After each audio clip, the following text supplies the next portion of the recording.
Hello मेरे प्यारे बच्चों, आशा करता हूँ आप लोग सब बढ़िया होंगे। तो कल हमारा इकोनॉमिक्स एग्जाम है। कॉमर्स के बच्चे बोलते सर एटलीस्ट कुछ इंपॉर्टेंट क्वेश्चन डिस्कस कर लेते। तो इस वीडियो में हम लोग इंपॉर्टेंट क्वेश्चन डिस्कस करने वाले हैं। मैं लिखूंगा नहीं, I know very late, time बहुत कम है, तो मैं बोल रहा हूँ क्वेश्चन, आप सुनो और जो क्वेश्चन आपको लगता है आपने नहीं किया है वो कर लेना। तो जो पहला चैप्टर है हमारा वो है factors of production. Factors of production में जो इंपॉर्टेंट क्वेश्चन है वो है फर्स्ट ऑफ ऑल तो what does productivity of land means. ठीक है। दूसरा, give 5 reasons for low efficiency of labour in India. Define division of labour. Explain any 4 or 5 characteristic of labour as the factor of production. ये important है। ठीक है। उसके बाद types of division of labour, ये देख लेना। Define capital formation and factors influencing capital formation. और जो लास्ट क्वेश्चन यहां पे इंपॉर्टेंट है वो है define entrepreneur and what are the roles of the entrepreneur in economic development. तो ये सब क्वेश्चन इसमें इंपॉर्टेंट है। ठीक है। फिर हमारा आता है चैप्टर 2। चैप्टर 2 क्या है, एक सेकेंड रुक जाइए। या थ्योरी ऑफ डिमांड। यहां पे क्या इंपॉर्टेंट क्वेश्चन है, मैंने मार्क करके रखा है, just give me a second. Yeah got it. सबसे पहला तो differentiate between normal and inferior goods. Differentiate between substitute and complementary goods. Explain any 4 factors affecting the demand for a commodity. फिर से state the law of demand or briefly explain any 3 determinants for the negative slope of a demand curve. फिर से law of demand, demand curve, demand schedule, exception of law of demand, ये भी बड़ा important है। difference between contraction and expansion of demand, changes in demand, movement और shift, वो देख लेना थोड़ा। और कुछ इंपॉर्टेंट है ना, ये सब चीज मैं सबसे इंपॉर्टेंट टॉपिक्स को बता रहा हूं आपको। ठीक है। फिर आपका है इलास्टिसिटी ऑफ डिमांड। वहां पे क्या इंपॉर्टेंट है, फर्स्ट ऑफ ऑल तो the meaning of elasticity of demand. फिर से degrees of price elasticity of demand, यानी कि factors affecting price elasticity of demand, वो देख लेना। ज्यादा बड़ा चैप्टर है नहीं ये। ठीक है। फिर types of elasticity of demand, ये देख लेना। ओके, चलिए फिर आपका नेक्स्ट चैप्टर क्या है, जो इंपॉर्टेंट है मैं वही बता रहा हूं, जो आप मिस नहीं कर सकते हो यहां पे भी। चलो, उसके बाद है आपका theory of supply. Theory of supply में सबसे पहले factors affecting supply of a commodity, ये देख लेना। Law of supply, supply curve. ठीक है। उसके बाद change in supply, difference between movement along the supply curve and shift of the supply curve, ये देख लेना। फिर से change in supply, और कुछ है इंपॉर्टेंट, जो इंपॉर्टेंट है मैं बता दे रहा हूं आपको, एक सेकेंड लीजिए। या explain any 5 determinants of supply, देख लेना है आपको। बस ये सबसे इंपॉर्टेंट मैंने बोला आपको। ठीक है। उसके बाद अच्छा, types of elasticity of supply देख लेना। वहां पे ES equals to 0, ES equals to infinity, ये था ना हमारा। जस्ट सेकेंड, जो केसेस थे कहां गया, हाँ, ES equals to 0, ES equals to 1, ES equals to infinity, less than 1, greater than 1, ये सब देख लेना आप। ठीक है। उसके बाद और कुछ देखना है, इतना देख लोगे इनफ है यहां पे।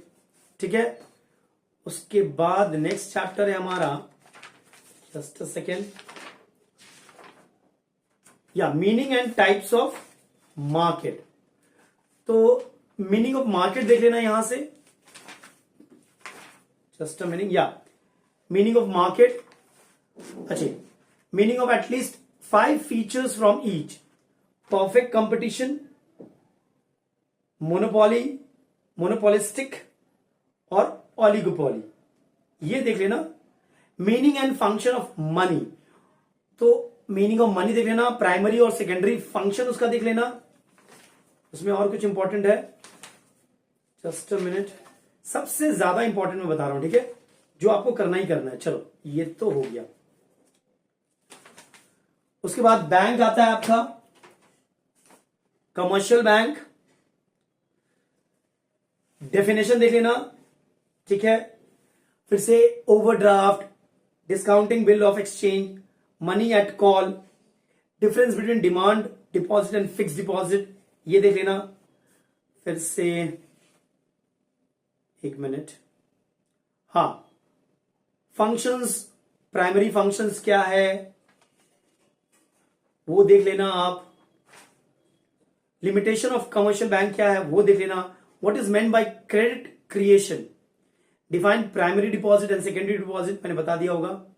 Difference between recurring deposit and fix deposit, ये देख लेना, ठीक है।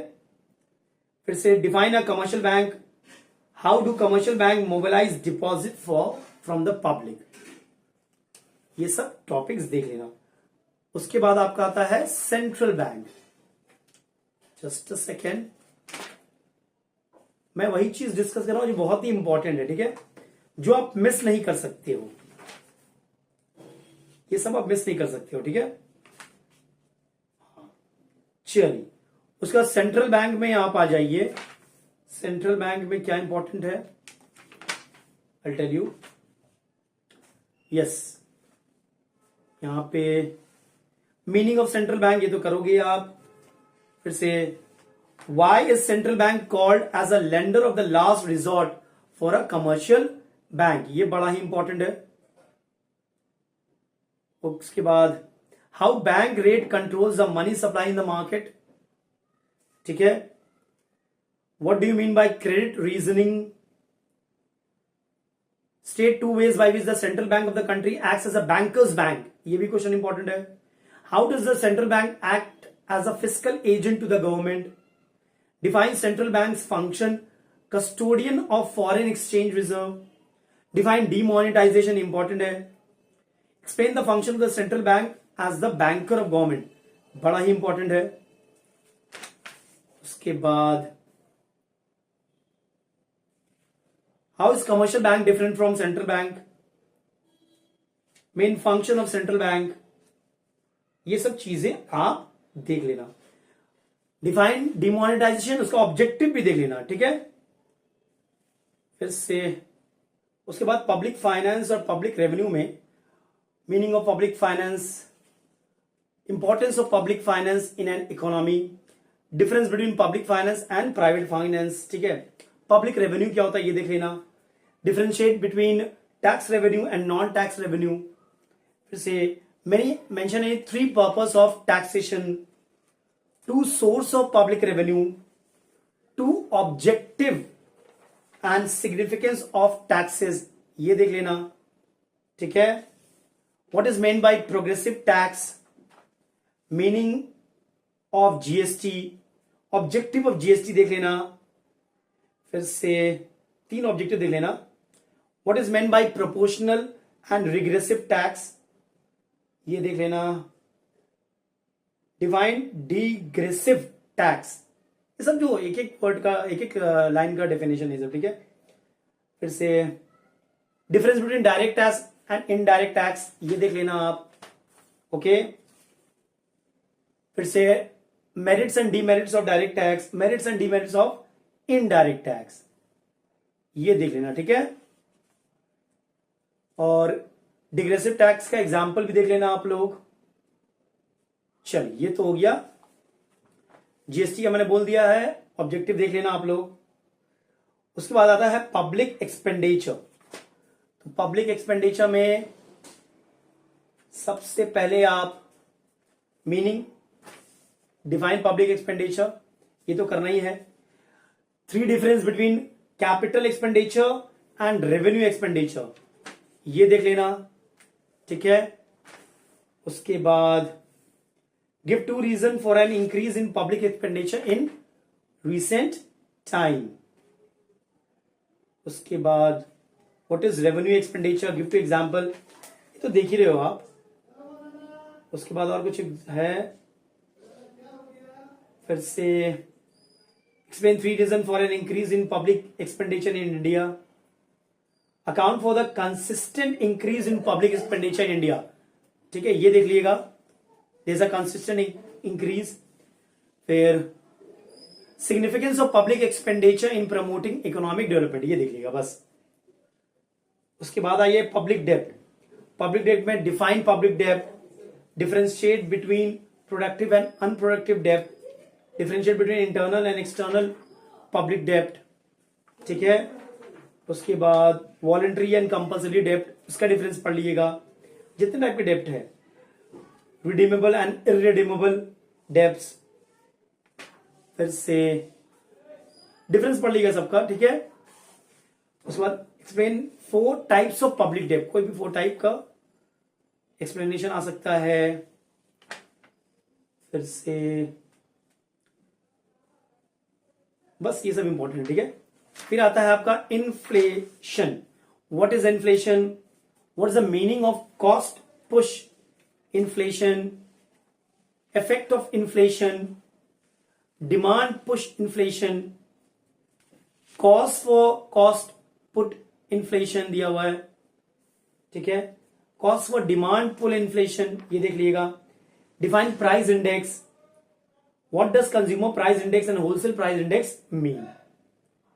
फिर से उसके बाद टाइप्स ऑफ इन्फ्लेशन, इन्फ्लेशन आ सकता है, effects of inflation on production आ सकता है, इफेक्ट ऑन प्रोडक्शन होता है, इफेक्ट ऑन डिस्ट्रीब्यूशन होता है, दोनों देख लीजिएगा, ठीक है। उसके बाद आपका है कंज्यूमर अवेयरनेस, या ये लास्ट चैप्टर है।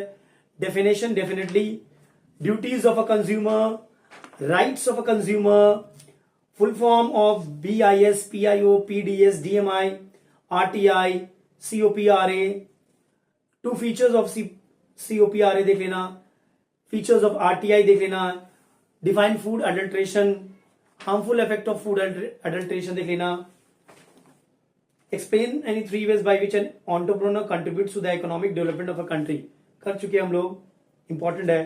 Explain any 3 ways by which consumers are exploited by the retailers, ये देख लेना आप लोग। फिर से कंज्यूमर प्रोटेक्शन एक्ट एक बार देख लेना। बस इन सब चीजों को आप देख के जाना। Everybody take care.